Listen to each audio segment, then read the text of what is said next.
salaam mbokk na gars yi Cheikh Oumar Talla mu ngi wax si diggante Diamata Niaké ak président Ousmane Sonko wax na si ñaari discours yi ak ni ñuy wutee ñoon déglu vidéo bi fin bi naa si def benn jàngat bu am solo let's go. En fait, j'ai écouté Ousmane Sonko. Oui. Je ne m'attendais pas à mu def une sortie, mais surtout sa visite à Passy. Oui. dafa am deux portées.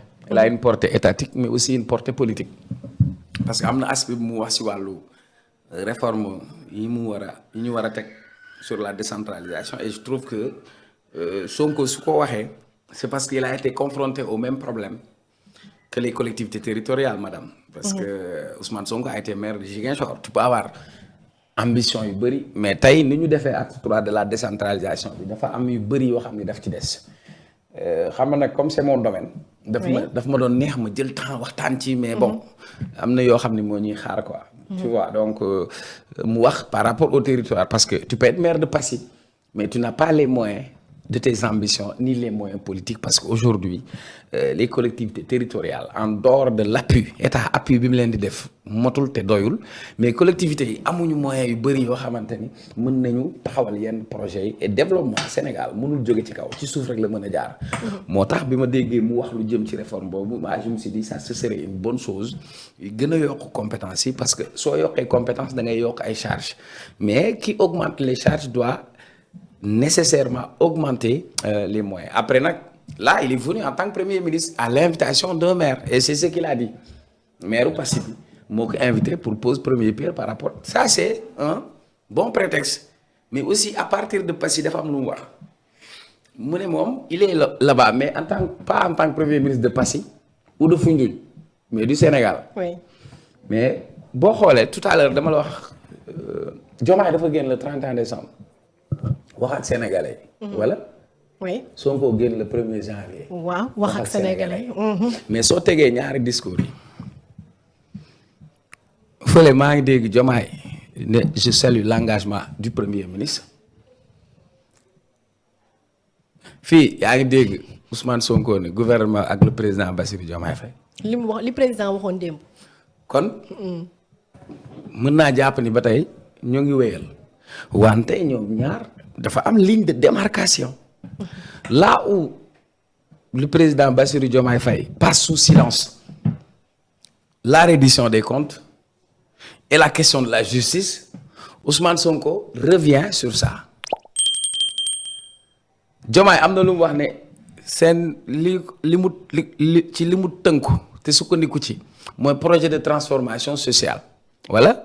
Il a parlé de jubal jubbanti Ousmane Sonko ñëw pour def benn mise en garde mais il s'adresse aux Sénégalais am na nag loo xamante ni mënuñu ko wax ci kaw wala ñu koy lijjanti ci kaw waaye ci suuf lañ koy lijjanti Sonko lu mu wax dafa ne la fi newoon jógu fi waaw même yenn pratiques yi doon am parce que le système est toujours là mu ne du moom kese moo mën a xeex ak système boobu te fépp fu ñu ci toll dina ñëw wax ci ak Sénégalais am na fu muy laajee les Sénégalais il s'adressait pas aux gens de Passy il s'adressait à l'opinion mu ne est-ce que ñi caxate woon alalu réew mi ndegam loolu dañ koy far tegee ko nele da ngeen koy nangu nit ñi ne ko déedéet duñ ko nangu donc ça veut dire Ousmane Sonko il est toujours dans la même logique sur la reddition des comptes parce que sénégalais foofu lañ leen doon xaar. opération gox képp ku jël alalu réew mi na nga ko génnee ça su fekkee ils ne le réussissent pas personne ne va pardonner donc tu as deux discours différents. Lui c'est le président il s'adresse à la nation te discours 2024 am bi lan la waxoon Diomaye dafa ne woon je suis le président de tous les Sénégalais ça c'est vrai. Oui. Ceux qui ont voté pour moi y compris ceux qui n'ont pas voté pour moi loolu la waxoon daaw. oui ren lu mu wax dem na ba ne moom li mu jiital mooy jàmm ji mais jàmm ji pour sacrifier dëgg. Sacrifier justice non on n'a pas accepté ça donc pour man le discours de Sonko c'est le discours initial c'est le discours qu'ils avaient vendu aux Sénégalais et Sonko revient pour dire que moom son cheval de bataille demeure et reste le projet pour lequel les Sénégalais ont voté pour eux c'est-à-dire la reddition des comptes la question de la justice sociale la question des valeurs morales la question des valeurs éthiques maintenant nag à entendre les deux discours on comprend nettement que Diomaye dafa wàcc si yoon bi et Sonko revient pour fàttali feddali lan moo leen taxoon jóg. et beneen bi il dit clairement am na yoo xam ni du ko wax ci kaw wala du ko dox ci kaw dinañ dem toog waxtaanee ko bu ñu ko waxtaanee oui.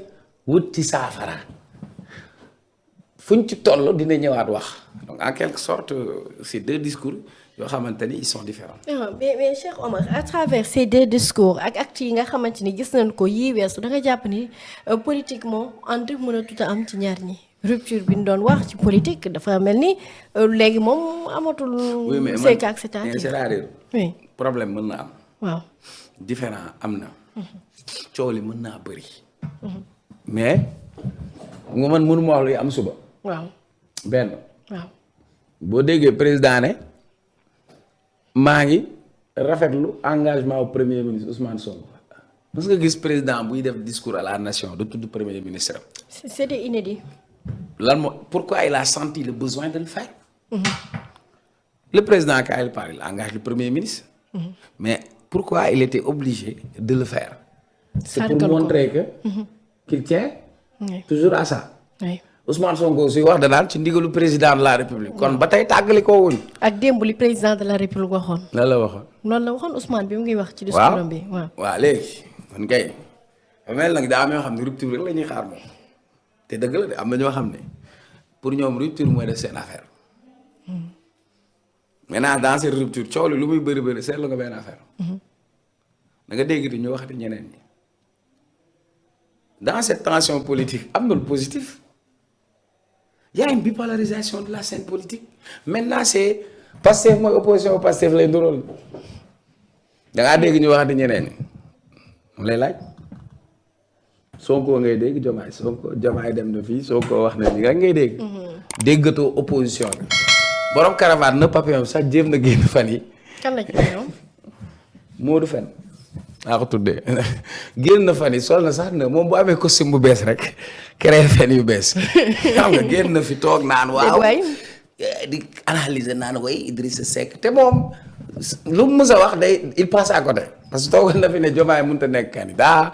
leneen waxoon na du candidat wu Ousmane sax mais démb.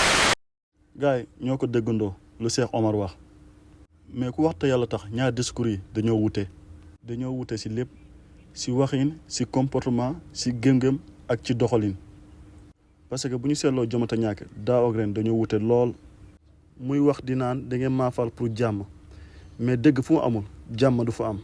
boo xoolee tudd na Ousmane Sonko 2 fois si discours bi loolu lépp pour sénégalais yi kontaan si moom wante xam na ni sénégalais yu bëri ñu ngi commencé pare si moom wala sax am na ñu pare si moom parce que yoon bu mu jël dafa wute lool ak lu mu waxoon sénégalais yi ndaxte du lii la waxoon sénégalais yi lu mu waxoon mu jël ko teg ko nole mooy projet bi reddition des comptes yi ak martyrs yi lépp la jël teg ko nole di wax di naan kilifa bi ngeen ma teg moo tax may jëlale lu bëri di bàyyi lu bëri pour indi jàmm ci réew mi jàmm fu mu xëyul du fa gont te jàmm nag ci kaw dëgg lay lalu.